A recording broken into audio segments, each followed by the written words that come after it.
looking at the workforce, you're able to increase the productivity, the engagement, focus on what people want in terms of more flexible work, but then also looking at accountability.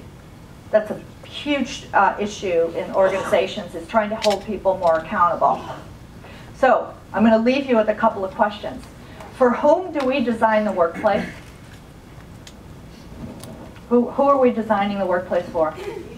People. Who? Who are the people? You see 3 pictures up there. That's a hint. We're designing them for everyone. We're trying to design them for everyone, but who's signing the check for it? The old guy there who's going to be retiring, right? You look at where the power is, where the decisions are made, yet there's this fight that we need to provide a different type of environment for the younger generation. But are we truly creating an environment knowing that, we can't really please everyone? And you look at the degree of resistance to change. One client, we plotted out the different generations, who was going to be losing their private offices, who was going to be most resistant, and who was going to be providing the budget for this. And it was remarkable, the challenges that that created.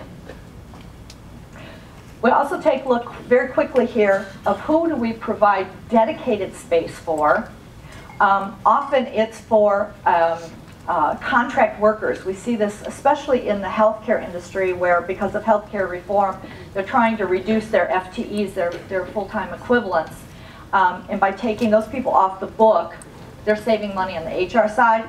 Yet what it's doing is they're still providing a dedicated space, which is extremely expensive. One other example, companies that are implementing flex work have the ability to do away with those workspaces, or at least have shared spaces, and they're keeping the dedicated spaces just in case. It's encouraging silent sabotage. One more question here, and then I'll wrap it up. Why in the world would you allow the workplace to bear 100% of the burden of changing the way people work? Why would you allow that? You know, we plop the appropriate workplace solution in place, and we expect people to magically mold into that with little or no education, no focus on engagement, just at the minimum, you know, to have the communication of what the change is. So I'm going to leave you with a statement and a question.